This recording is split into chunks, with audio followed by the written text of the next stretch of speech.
Hi, good morning all. The webinar will begin shortly. We are waiting for all participants to join.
Hi again. The webinar will begin shortly. We are still waiting a few more minutes for all participants to join.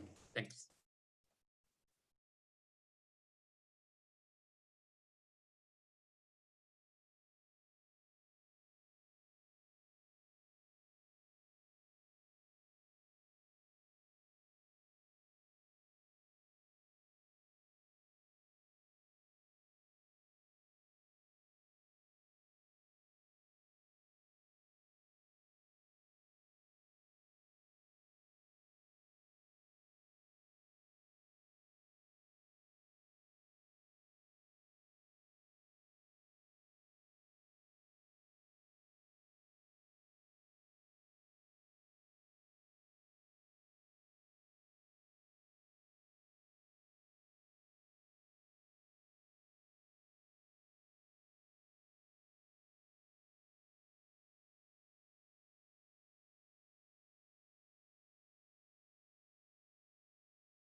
Okay, good morning, everybody. Welcome to this webinar series on the dynamic behavior of structural composites. These webinars gather the results of the Marie Curie Skolodowska training network Dynacom on this same topic. This is the first seminar of a series of 4 webinars that will take place every Wednesday up to July 29. You can see on the screen the titles and the speakers of the different seminars that we'll have during the month of July. Registration for the remaining webinars is still open in case you are interested in any of them. And also, let me let you know that all presentations will be available at IMDEA Materials YouTube channel afterwards.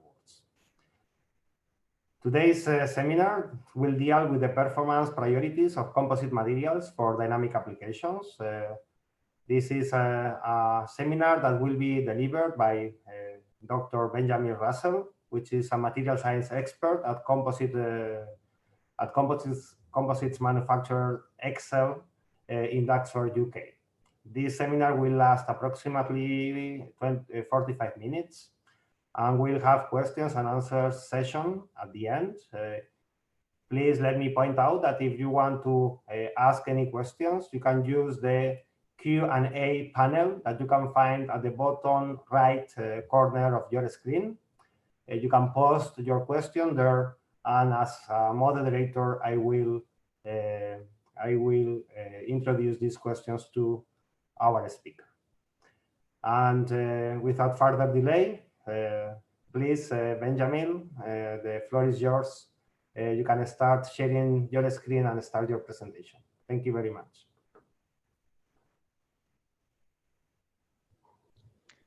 Great, thank you very much, John. Let me just get this up. Okay.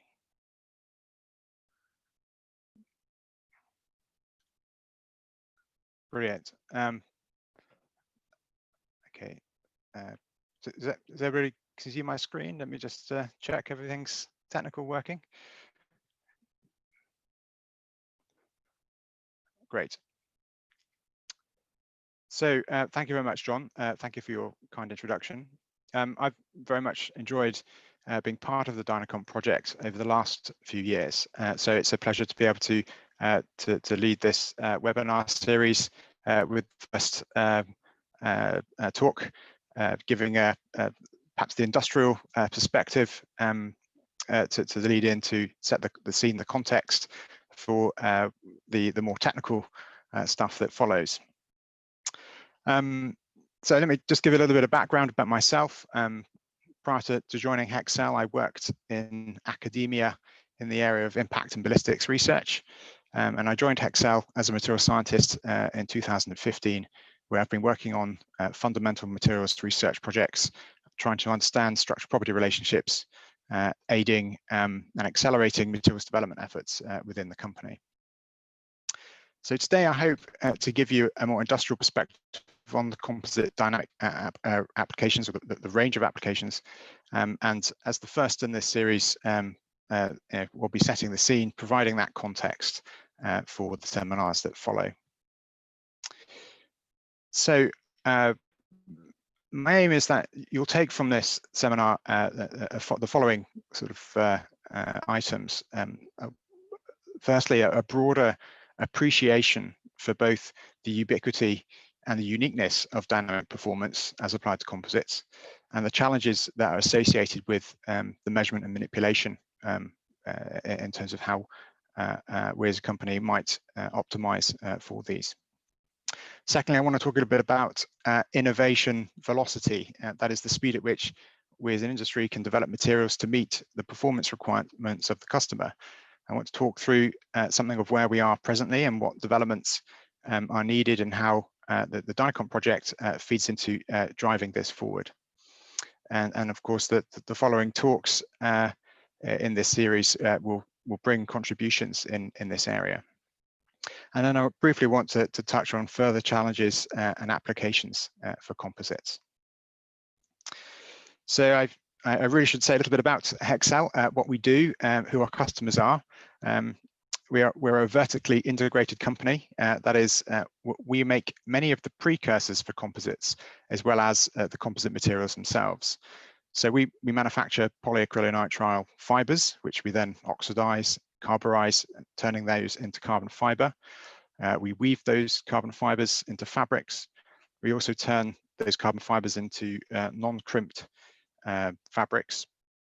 And we formulate resins, matrices, and ultimately impregnate fibers to make prepreg products.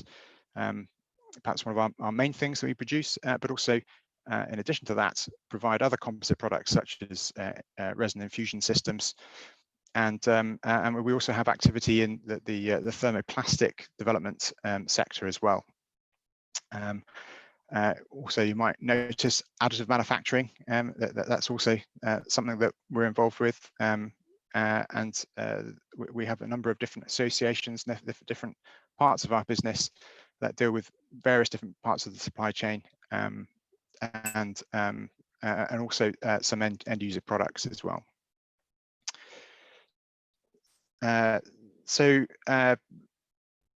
Having this sort of oversight of the whole company, of the whole composites, the manufacturing process of composites, gives us many opportunities for the control and optimization of the products that we produce. In terms of our customers, this sort of pie chart demonstrates, I suppose, how the business divides down. But this slide really perhaps helps to give more of a flavor of the range of applications across the three broad categories. Most of our business is in commercial aerospace, but we do have significant activity in both the space and defense technologies and also industrial, which includes wind turbines, automotive, marine and sports equipment. One thing you might notice though here is that each of these applications has a common theme. That is, composite applications are dynamic applications. And I would probably go as far to say that nearly all composite applications are dynamic. Let me just sort of justify that to you. Essentially, this derives from Newton's second law. Whenever we have a need to move stuff and do that efficiently, mass minimization is the solution. And this drives the use of composites due to their very good specific properties. However, as we solve one problem, often we'll generate another. And what we find is that when we are moving stuff, unfortunately, things can get in the way of that, and that has the consequence of needing to deal with an energy problem, a kinetic energy problem. And so, generally, because all composite applications are derived from needing to move stuff, they're all going to have the need to deal with that energy problem at the end of the day when things go wrong. And so, what is the solution? Well, this is the thing that really depends. So we will talk a little bit about the range of different composite dynamic applications and the various different performance requirements that are that cover the sort of the board. So there are a number of ways to compare dynamic applications. I've chosen to place a few applications along a spectrum of kinetic energy per time. So that's sort of units of power or watts. There are a few quantities I perhaps could have used, I guess, but the key point here is that the difficulty of the problem scales with essentially how much energy per unit time is associated with that application.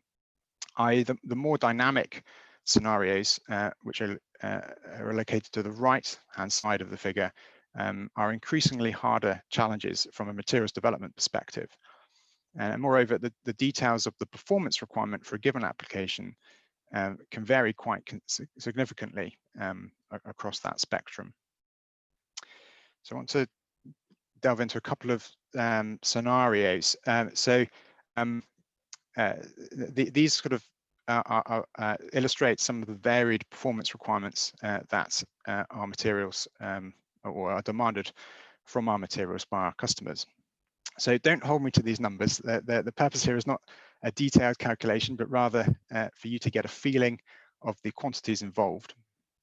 On the left, we consider a wind turbine subject to a bird impact. So in this case, I've picked a rather severe case here. I've selected a big bird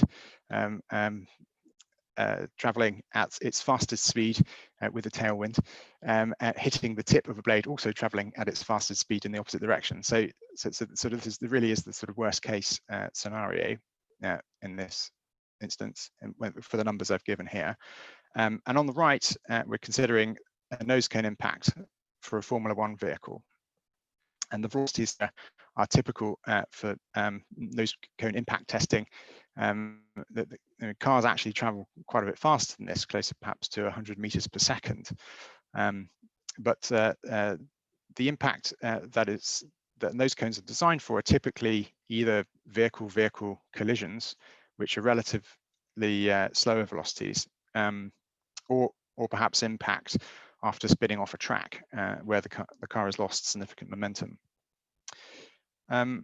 So interestingly, in this particular calculation, these numbers come out relatively similar for the kinetic energy, so the same order of magnitude. But this sort of highlights the importance of thinking about impact time and the duration of impacts. And here I've just estimated these times based on sort of the length of the impacting body and the velocity which that's subject to. And when that is factored in, you can kind of see that the sort of the energy per time values they become quite different. On sort of looking at the turbine numbers, intuitively this sort of number feels a little bit wrong in that the energy per time associated with this sort of impact is much bigger than the F1 nose cone. And again, I guess this highlights a second element that we need to be wary of when sort of thinking about dynamic applications. In reality, we might expect the bird would retain much of its velocity after impact as it sort of flows past the blade, and thus much of the kinetic energy would probably be bypassed by the blade. And so in many dynamic sort of applications, there are actually a wide range of scenarios that can happen with varying degrees of probability. And it may not be practical to design for the worst case and to determine a probabilistic case or a likely case can be somewhat subjective and quite tricky to obtain. And so, moving on to sort of what are some of the sort of priority outcomes for such a scenario? What does the customer want to see? We see for what drives the sort of the performance of or the desired performance of wind turbines is economics for the wind turbine. Essentially, the customer wants to see continued service at the top of the list. It doesn't want to see any need for downtime or need for repair. Whereas the drivers for the Formula One impact essentially is the survival of the driver. And so in terms of how these materials are engineered, they are in a sense there are quite different strategies involved here. The Formula One nose cone is designed to maximize energy dissipation, to utilize those mechanisms to essentially. It's designed to fail and to fail in a particular way that dissipates and turns that kinetic energy into destroyed material, essentially. Whereas with the wind turbine, we're really wanting to maintain performance and structure and to minimize any damage that may have that impair the performance. So quite sort of different sort of challenges, I suppose. So I think this sets the scene for the industrial challenge of innovation velocity, as I've termed it here. And as just covered, whilst applications are typically dynamic for all composites, the requirements for a given application can really vary quite widely. And this really results in the need for much tweaking and re-engineering of materials. The complexity of composites with the many stages of processing, the many different length scales involved in their construction and design, mean that iterating over a solution, doing sort of trial and error development is an incredibly time-consuming process. And this makes changes at the constituent level. It means that for those to be sort of realized and understood, that one has to follow through the entire build of the composite into the manufactured part in order to really see some of the key benefits, and also to ensure that there are no detrimental side effects. And this really drives the need for development of faster and smarter ways to get from the material performance that we have to what we want to have, and that fit in line with customer requirements. Okay, so how do we currently optimize for dynamic applications? Well, current methods for optimization are primarily experimental. That's not to say we don't have any sort of modeling aspects, but generally the sorts of things that are trusted and tested or used for decision-making purposes are generally mostly experimental. The sorts of tests that are performed are relatively low energy, often at the coupon level, so they don't necessarily probe the really high energy scenarios, and perhaps and where those high energy scenarios are tested, they're usually tested on larger scale coupons, so really very close to the final, or maybe even the final component.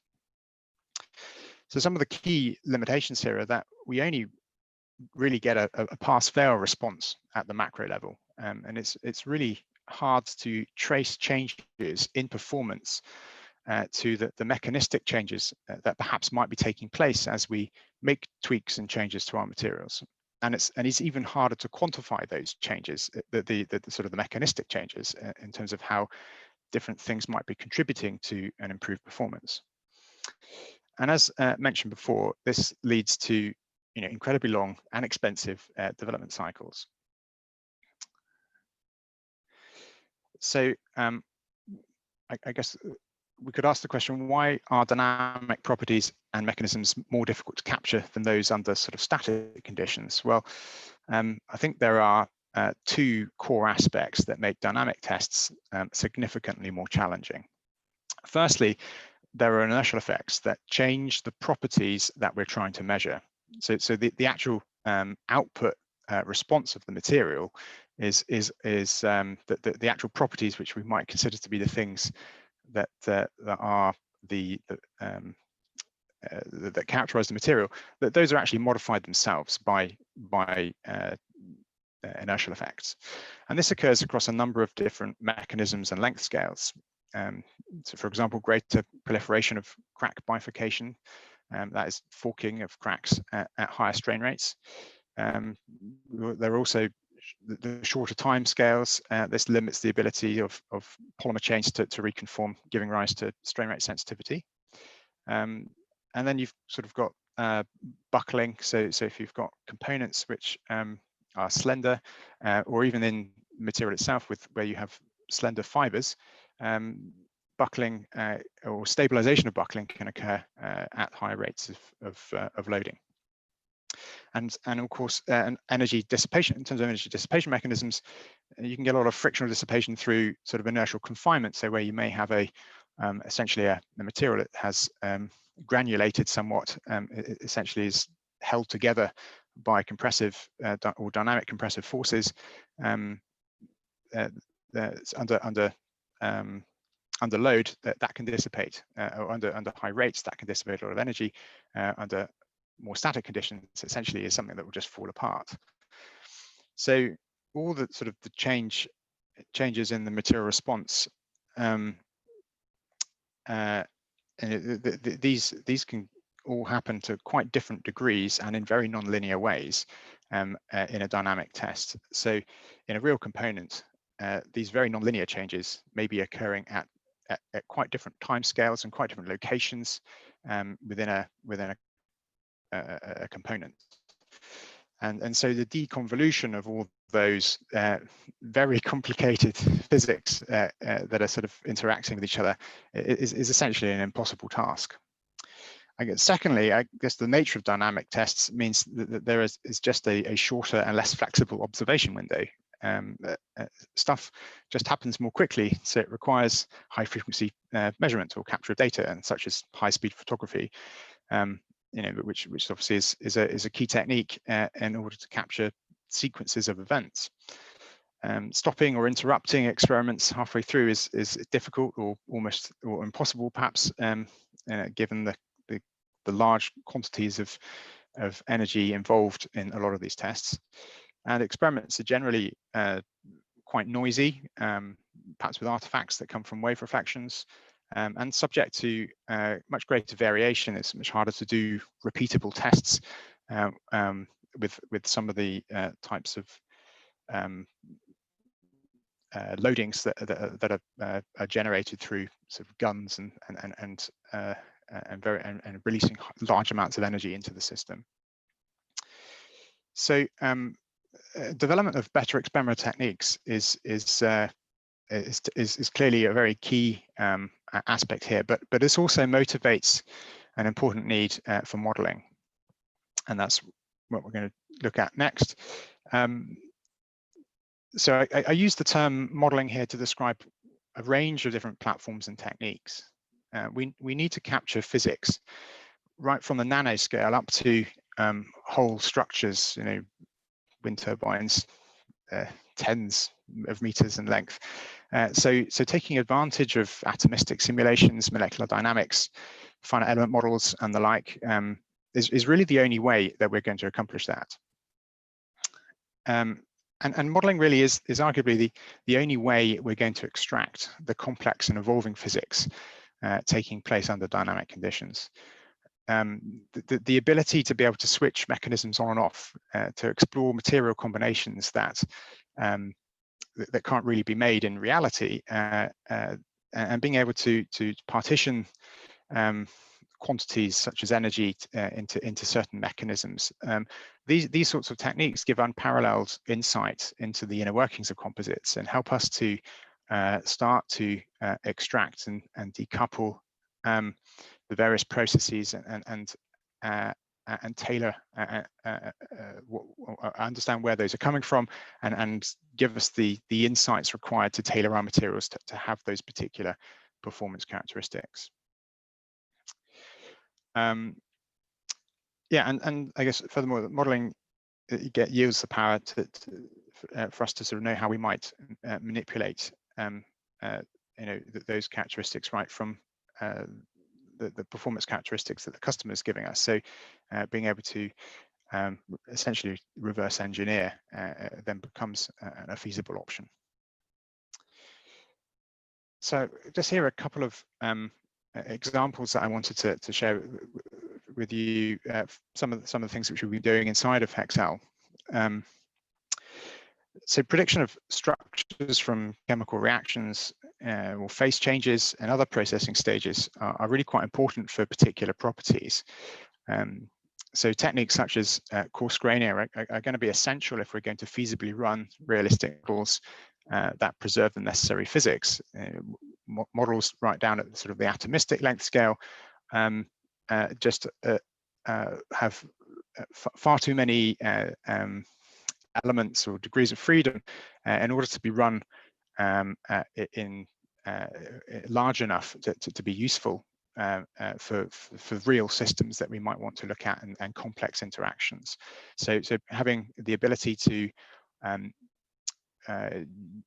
use techniques that allow us to reduce the degrees of freedom whilst preserving the core physics are essential.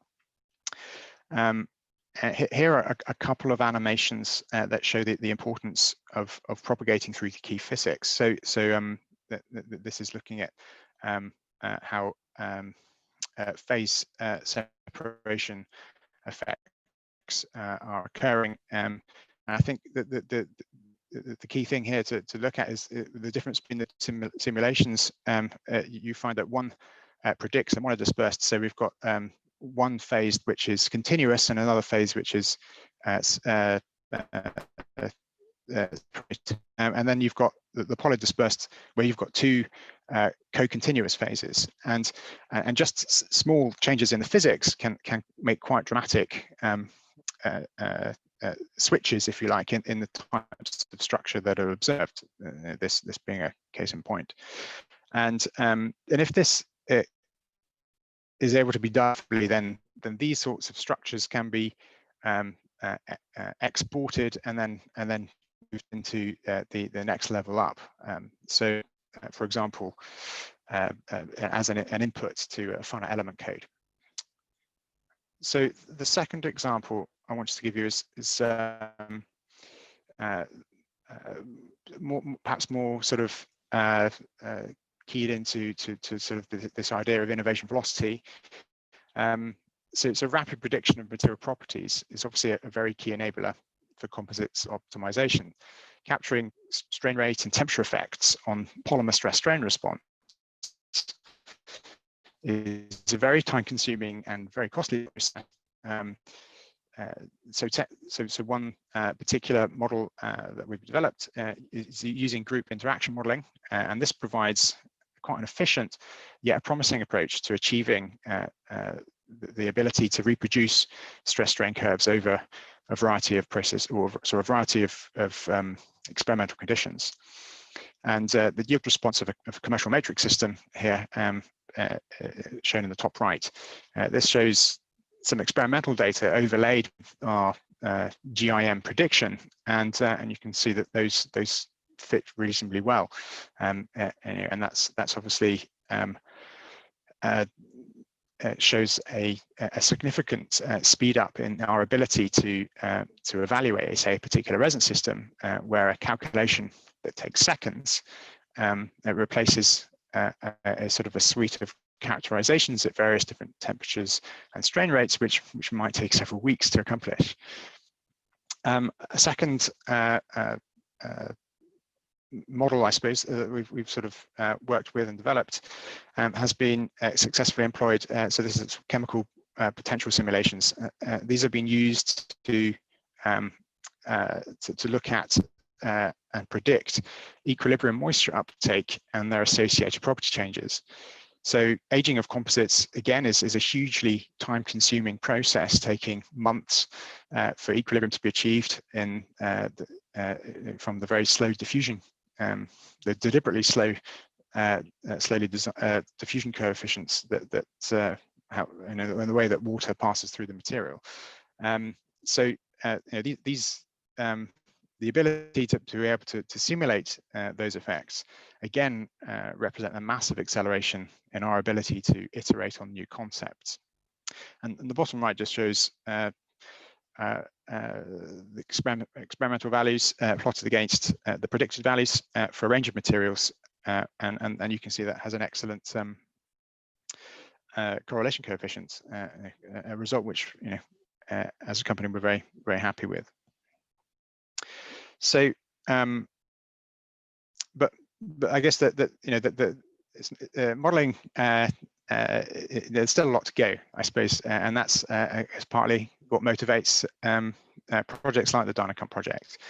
It's not without its challenges, and composites do provide the model community with very much a rich complexity and a long list of desired features. The highly anisotropic properties of composites, the proliferation of discontinuities, the evolving microstructures and material that reorientates due to its anisotropic nature. These all pose significant challenges in capturing correct physics and correct mechanisms. And many solutions do exist, but translating these into industry and refining those can lag somewhat. A great amount of collaborative effort in the academic communities has been put into developing robust material laws for composites. Whilst many properties can be very well predicted, there are still some which are much harder to capture robustly. And so this also provides, a further area of necessary investigation. And furthermore, knowing how these properties and the microstructural inputs can be adjusted to account for the changes that we might make in our processes is key. And lastly, there are a number of problems that just require multi-physics, or multiple different physics superimposed on each other to be able to solve things such as lightning strike, fluid structure interaction type effects, where you're needing to solve different types of physics problems simultaneously to understand the interactions. So another sort of slide to talk about the but perhaps modeling and is it enough? I think even with really good predictive models, the challenges that we face are that we have a huge number of variables or model inputs, and these are just too large to systematically explore. We need smart algorithms capable of optimizing in high dimensional space, and this is the domain of machine learning and deep learning. Using these approaches are going to be necessary to sort of enable us to be efficient in the way that we choose the simulations to run. Combining deep learning approaches with traditional deterministic models might be one route to achieving solutions beyond which would be possible with models alone. So this is going to be an area which I think needs to be sort of heavily coupled to modeling approaches to make the most of that.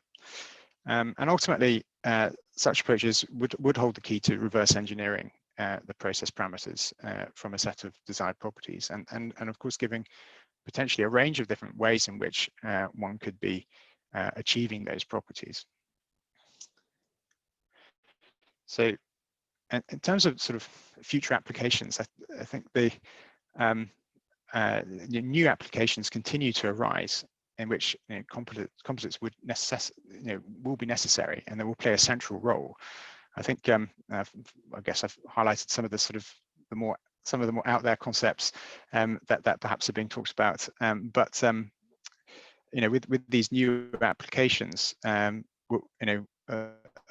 these necessitate new material concepts, perhaps things which don't really exist at the moment, and as well as the associated design and optimization challenges that come with those new materials.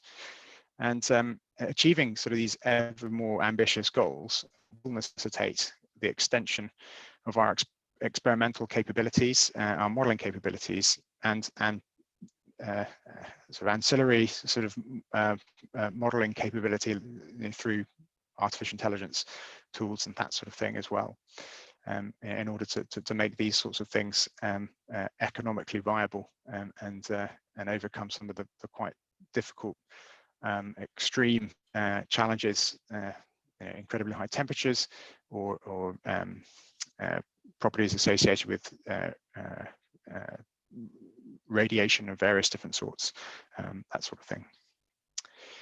Okay, so just to sort of to wrap up then with a summary here, I hope I've managed to convey some of the key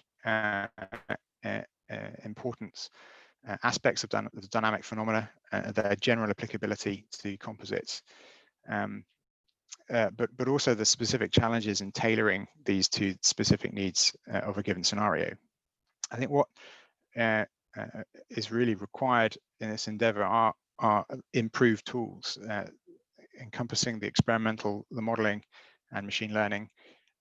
These are absolutely critical for us to be making efficient design choices, being able to access properties which we're unlikely to achieve without without some of these tools to sort of access those spaces. It's the probability of us happening on those by chance might be quite remote. And these future tools will unlock new materials and allow the new applications. So I think it's quite an exciting future for composites, and with all the advancements that we're making at the moment, and particularly in coming back to the Dynacomp project and some of the things that we're doing in that. I'm really looking forward to the next few talks and what they will be communicating to us about modeling development. Great. And with that, we're happy to take some questions. Over to you, John. Cute.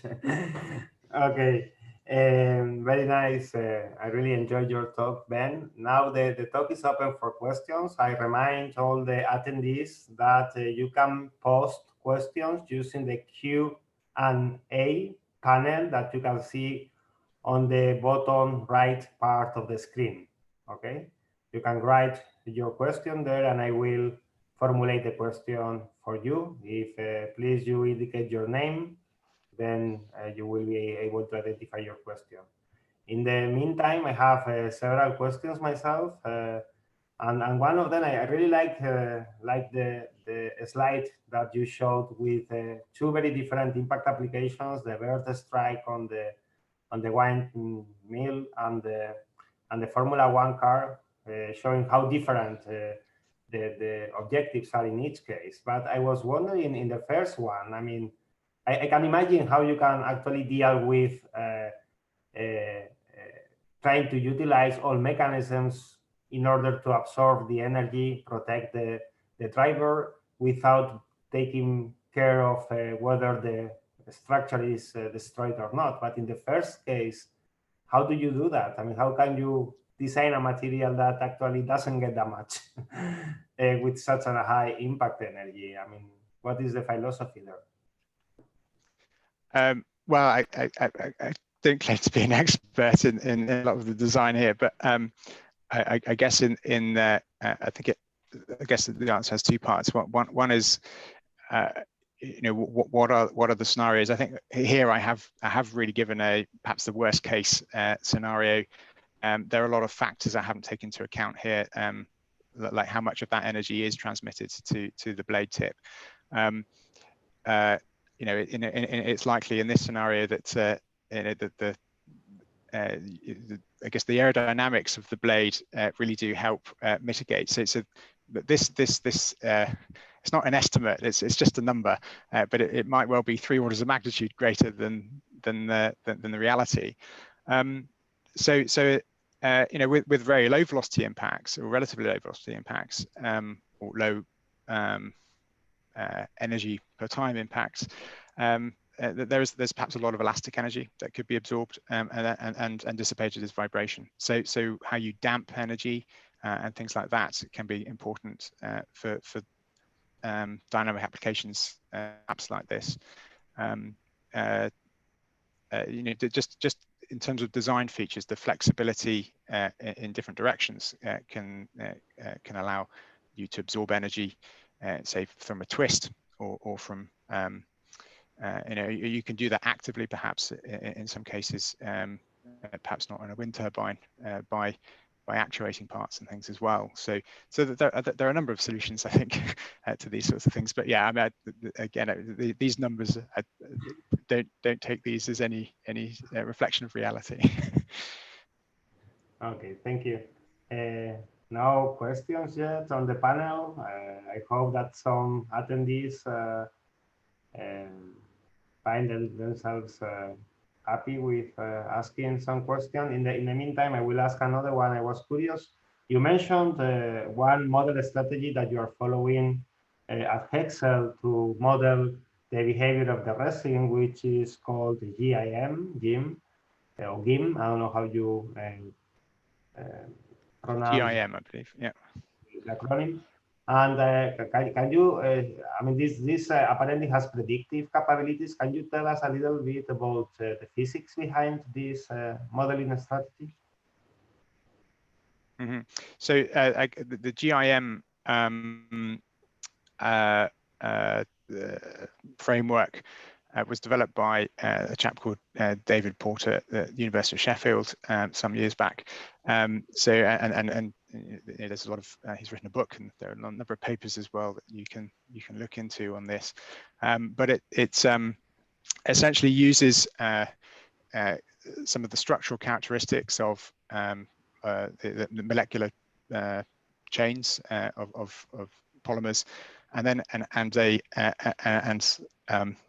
essentially is an analytic type model that allows the prediction of certain properties. It's you know, it's being analytic. It's a very efficient system and doesn't require a lot of computational power.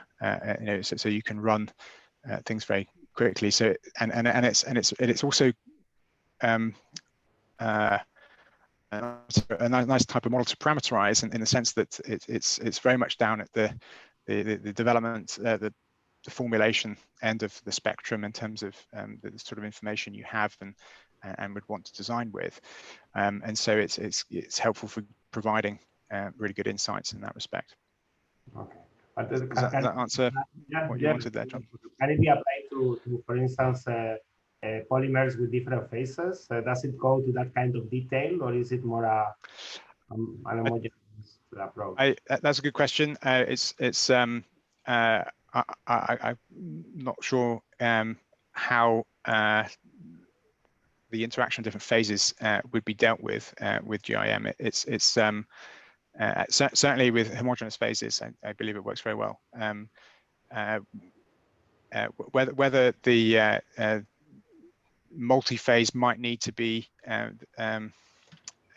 used in a next level up model, so maybe something like a finite element model where you might put in sort of single phase properties, or whether those properties can be homogenized at the GIM level. I don't really have the answer to that, but yes, I'm not sure, to be honest.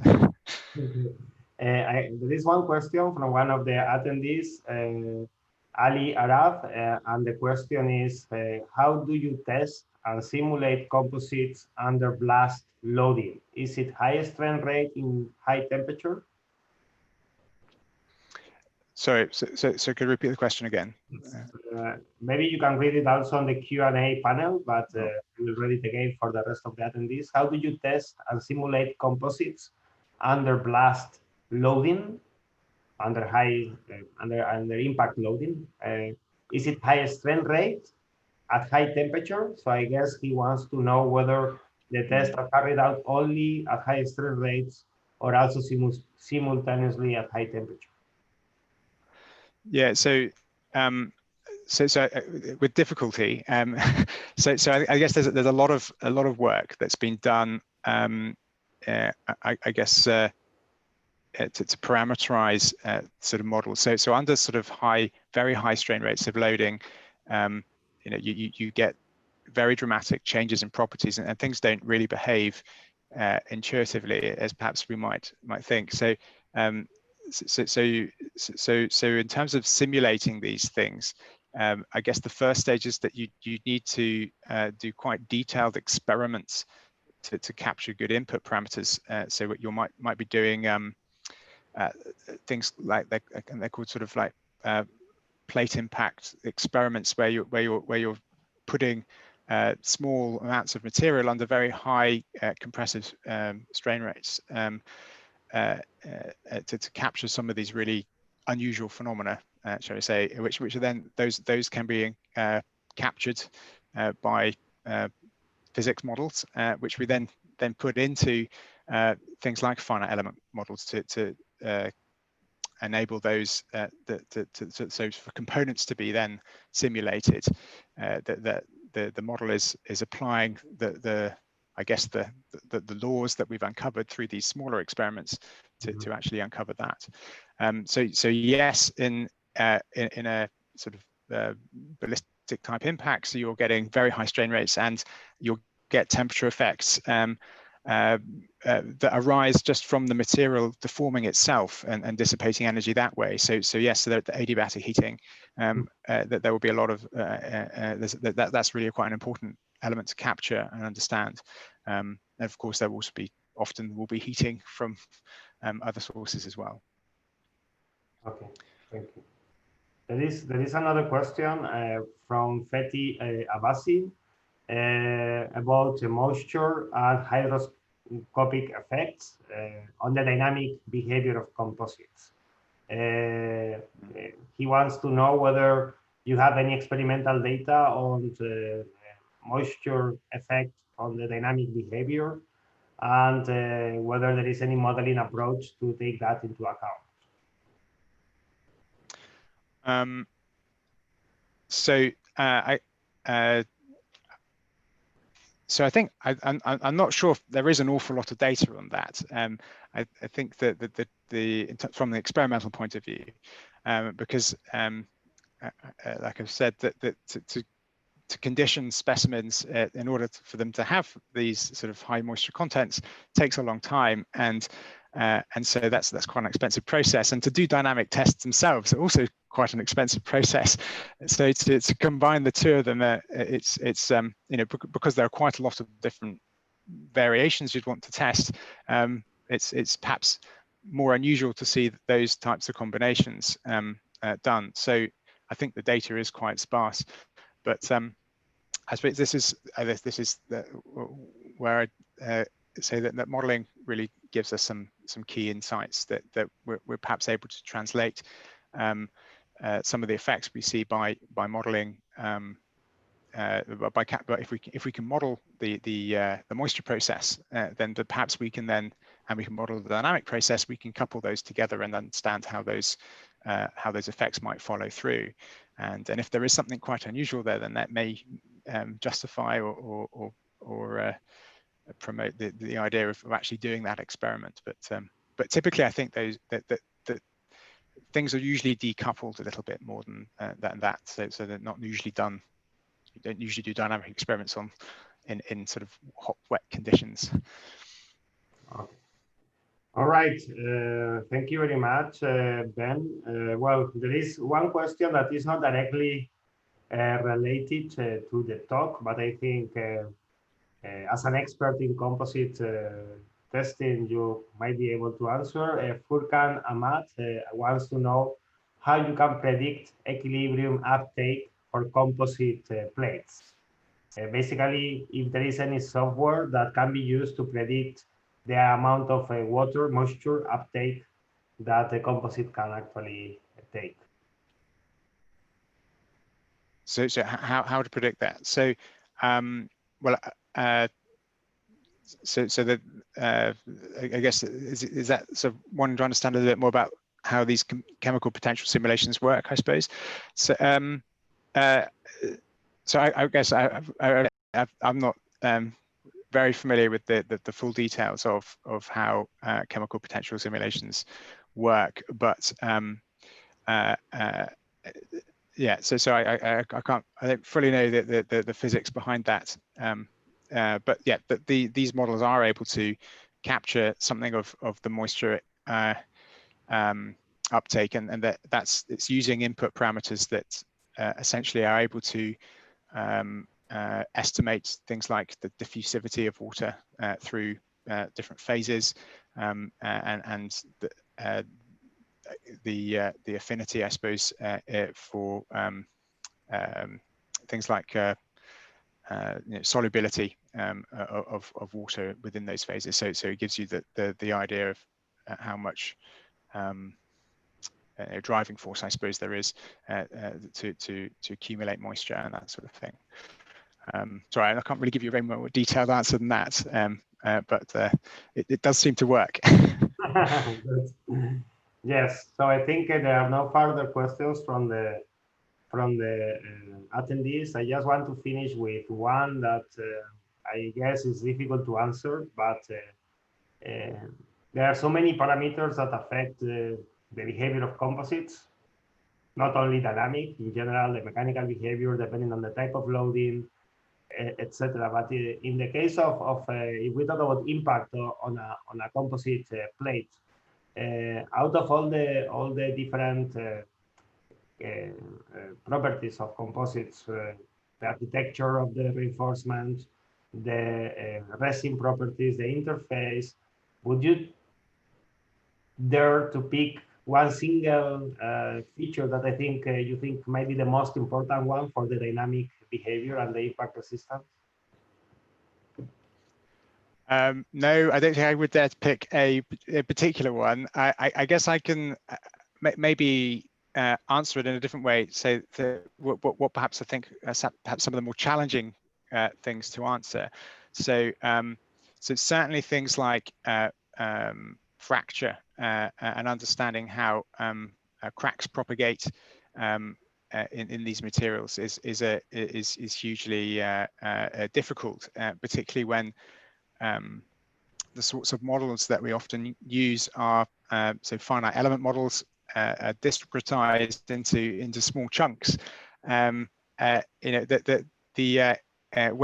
when you have obviously the size of your mesh that you might have would limit, I guess, the ability of that material to exhibit certain mechanisms, and I suppose fracture is in an impact where you might be pulverizing material, or if you might have fractures propagating in lots of different directions, that can be quite influenced by the details of how you've implemented these sort of the meshes of these things. So I would say that is a sort of a class of problem which perhaps is the more difficult one for us to capture and to understand, which I think is relevant to all sort of dynamic problems.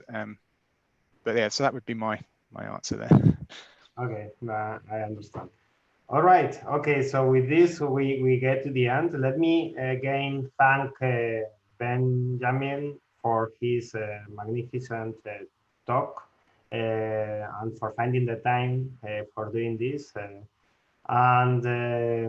It's with webinar it's a bit difficult. We cannot call for an applause, but I guess that we can all applaud from home or from the office. And thank you again for giving us this webinar. I remind all the attendees that this webinar will be available at IMDEA Materials YouTube channel after the webinar finishes, and that we have extra 3 webinars that will take place every Wednesday during July at noon. Okay, and that registration is still open for the rest of the webinars. Okay, with that, I thank you very much for your talk, and thank you all the attendees for attending today's webinar, and see you next week.